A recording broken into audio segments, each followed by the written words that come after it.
good morning. Last year, Carrier announced the relocation of its Indianapolis facility to Mexico. It came without warning and represented the worst of rash business philosophies that have plagued communities across America. In the wake of this announcement, we in Indianapolis faced a choice as a community, and Indianapolis chose to act. On February the 10th, 2016, I issued an executive order establishing a task force whose intent was to prevent any negative impacts that resulted from Carrier's relocation. And the work of the Carrier Task Force over the last 16 months has truly been a remarkable testament to the passion of these individuals who served and the love of our community in uplifting one another. Senator Joe Donnelly, Congressman Andre Carson have marshaled federal resources, helping the city secure an EDA grant that will allow us to reprogram and revitalize former industrial sites, facilities, and corridors in order to attract and grow a more robust manufacturing sector. West Side City County Councilors Jared Evans and Marilyn Feasterer, as well as State Representative Carly Macer, have all worked tirelessly, hosting local opportunity fairs and connecting employees to meaningful job opportunities. Vincennes University leadership hosted Carrier employees at their Aviation Technology Center, and we partnered with local financial expert Pete the Planner to provide, to his credit, at no cost, Carrier employees with financial wellness training. And Employee Indy worked with displaced workers to provide training for new career paths. This truly was a community-wide effort, and an effort that continues yet today. So today we are announcing a two-pronged approach in using the Mayor's Carrier Fund that will utilize community organizations and private sector partners to assist in the transitional process. By utilizing the $1.2 million in tax incentives that were returned to the city from Carrier and their parent company, United Technologies, this approach will both help those displaced workers get back on their feet, as well as restore trust and vitality within the Indianapolis business community. First, we will work with Employee Indy to administer the Employee Supplemental Transition Assistance Fund. Applications are open immediately for affected Carrier employees to claim up to $1,000 for supportive services such as transportation, child care, utility services, and other individual needs. Following the application process, funds are expected to be made available on October the 1st. Secondly, the City of Indianapolis will administer a hiring and retention program that will provide local companies with incentives to hire and retain these affected Carrier workers. Companies that hire and retain a displaced worker for at least 1 year will be eligible for funds to assist with the hiring and onboarding of those former Carrier employees. The next step is for the city and its partner Develop Indy to continue engaging interested businesses and will immediately receive additional applications for the program. And that will officially begin on October 1st as well. While today's announcement does not erase the wounds left by Carrier's decision, this signals a significant step in the healing process, one that will correct the pathways of our community by providing the help that those employees so richly deserve and need. And it will also, at the same time, encourage local businesses to stay local. So it's my pleasure now to introduce Angie Carr-Klitsch, President and CEO of Employ Indy. And I do want to echo again the great work that Employ Indy has done over the past 16 months. Angie. Good morning. Since we heard of the factory closing in February of 2016, Employ Indy has been poised and ready to deliver resources and supportive services to workers affected by the dislocation. Over the past few months, we've ramped up our efforts, including staffing an on-site transition center at Carrier. It allows us to meet with employees prior to their dislocation, and on-site, we are able to guide and coach Carrier employees about their benefit structure. They can speak one-on-one with a coach about their plans for their future. They can learn about education and training opportunities made available to them so they can skill up.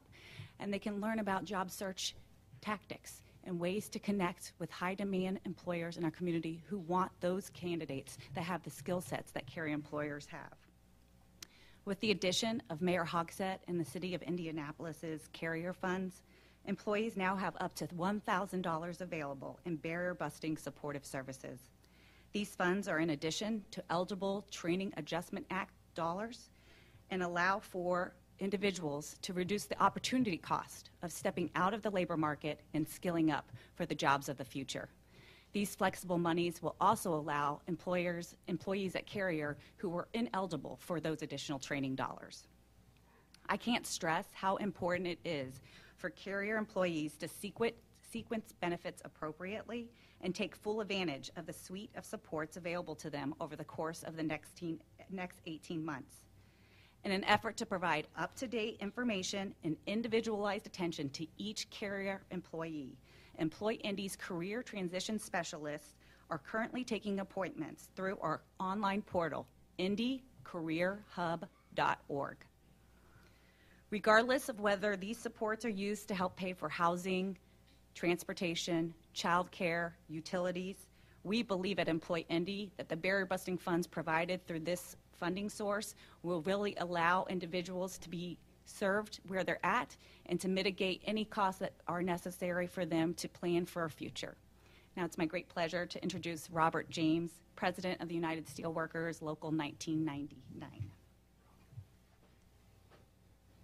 Good morning, everyone. I'd like to take this time to thank the mayor and his staff for all the work that they have provided in helping the Carrier employees transition into something smoother that has been different and difficult for them to get a grasp on. We thank the people from Employ Indy that were on the inside of the facility that provided the people with the resume, the training, and the different things that they've done there. And we look forward to continuing working with Employ Indy as they continue to help the second half of the people that will be there until December as they transition out. We look forward to working with them. Thank you. Also with us today is Deputy Mayor Jeff Bennett and the Director of the Department of Metropolitan Development, Emily Mack. So with those introductions, we'd be happy to take questions. Mr. Mayor, can you explain the process by which the displaced workers or Employ Indy might be explain the process by which people hear about this right now on Twitter and social media? What are they doing right now? If you have not already visited the transition center that was on site at Carrier and your displacement happened last Thursday, you need to visit indycareerhub.org and set up your account. We have a scheduling system online there. We have 4 specialists standing by to set up appointments with you. That's the first step to being able to access these dollars as well as other training dollars that are available to this population. And the money can be used for what? Is it for rent? Is it for busing? What is it for? We appreciate that this money is incredibly flexible. It's for whatever is needed to reduce barriers and inhibitors to employment or education and training. And we have about 500 workers that were displaced. And each one has a different story. That's correct, sir. Well, that will be displaced, as you said. Mhm. Do you have enough money to cover? And everyone came in and said, I need my $1,000 or I need assistance. Do you have enough money to support? We do. It's 632 workers in total, with the second wave happening in December. So our expectation is that reimbursable amount up to $1,000, and you also need to be actively looking for employment. So last Thursday's separation started often with those who took voluntary separation and retirement packages. And you mentioned the importance of sequencing this properly. What's the right order to do this in, and what are the consequences of not doing it? That's a great question, and so our career specialists would be more attuned to being able to answer that, and it's specific to each individual depending on if they're drawing down unemployment insurance, what their benefits package was from Carrier, and then whether they're eligible for TAA monies, and then these additional dollars as well. So we want to draw down the most restrictive funds first and then use these flex dollars when necessary. Are they not all eligible for TAA funds? No, they're not all eligible. Again, those who proactively chose a separation package would not be able to access those dollars. But if you were in fact laid off as opposed to taking a voluntary package, you're eligible. That's correct. Mr. Mayor, 2 questions. One, could you explain how much in the retention, the incentives package for local companies who hire these workers, how much would those companies be eligible for if they did that? And then also, could you explain a little bit further the development piece of this? Right. You want to take that? Sure, absolutely. So companies that are interested in the business hiring and retention incentive program would receive $1,000 per employee for that company that would hire and retain that displaced Carrier worker for up to 1 year. If companies are interested, we are currently taking applications. I would encourage those companies to reach out to Develop Indy or the Department of Metropolitan Development, and I can provide, feel free to give us a call. DMD can be reached at 327-5355, and Develop Indy can be reached at 464-2218. And we would be happy to speak with any company and walk you through that application process. Is there any wage threshold of how much that person would need to make it? Yes. So the company must pay a wage of at least $16 per hour, indexed to how much each employee made at Carrier. You guys mentioned the application process for these funds and up to $1,000. What is that application process like, and how do you determine then how much money someone would get? So the application process is not meant to be onerous. Again, we don't want to put more barriers and to be able to access these dollars. So it's reimbursable. So starting the date of your separation, so again, those who were affected as of last Thursday, they could accumulate paid bills and bring those in and meet with their counselor and basically provide that paid receipt, and they would be reimbursed personally for those funds. Will this also be eligible for those Rexnord workers who are facing layoffs in September? Or is this just Carrier dollars? Right now, it's just Carrier. And Mr. Mayor, was this a plan that you devised among the Carrier task force, sir? Or did you look at best practice? Has another city done this and you made it better, or you took parts and pieces? Actually, it was the great work of the Carrier Rexnord Task Force, and I want to emphasize and affirm the incredible efforts that they have made. Obviously, it's all possible because of the city's relentless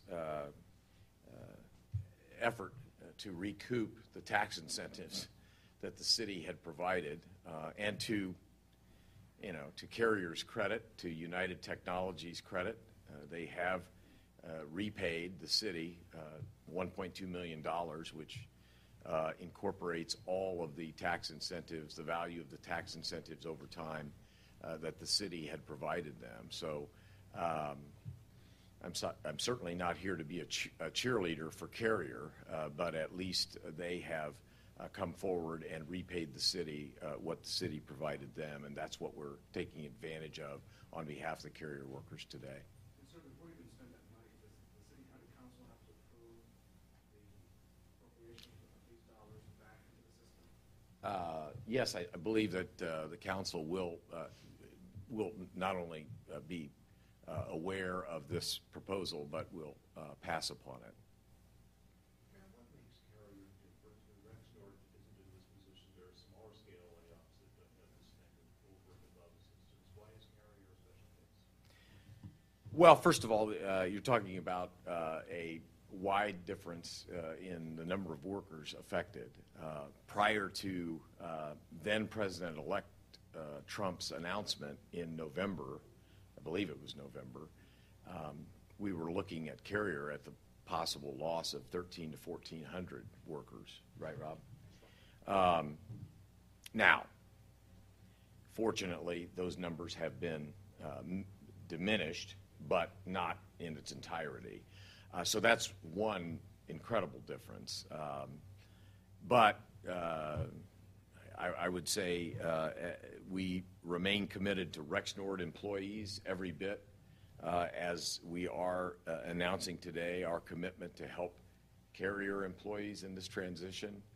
And I believe it's fair to say that we are still, how shall I say, hopeful that Rexnord returns the tax incentives that it was provided by the city over time. To date, they have not done so. We are encouraging them to do so. I don't think that total amount will be anywhere near $1.2 million, but we are assiduously working with the Rexnord folks so that those monies can be utilized for Rexnord employees as well. Have you heard from any companies yet who've said for $1,000 per employee I'd be interested in doing this? Yeah. You all want to take that? I think the short and sweet answer is yes, and we've already had conversations with employers prior to this incentive package. We think that this will just get us over the finish line and especially ensure that the employers that are hiring these workers are having a minimum wage that is commensurate with what they were getting oftentimes at the Carrier factory. Can you announce which companies, ma'am, or give us an idea globally what kinds of jobs you're talking about? I cannot. The list that had been circulated has been confidential. Can you talk about the global aspect? Are these manufacturing? Are these life sciences? What? Can you give us a global look without naming a name or names? Yeah, please. No, because I know enough to be dangerous. Feel free to Raphael, I think it's fair to say that any employer, all employers who are interested in taking advantage of this and who are eligible, we welcome their participation. So it's not one particular area or industry. We just want to make sure that these workers have the opportunity to transition as conveniently and as efficiently as we can make it possible. We don't harbor illusions. I wish I could wave a magic wand and make all of this go away, but I cannot. And I, again, want to applaud the work of the task force in at least getting us to this point where we can, I think, meaningfully help workers find new employment who find themselves displaced by decisions made in corporate boardrooms outside of Indiana.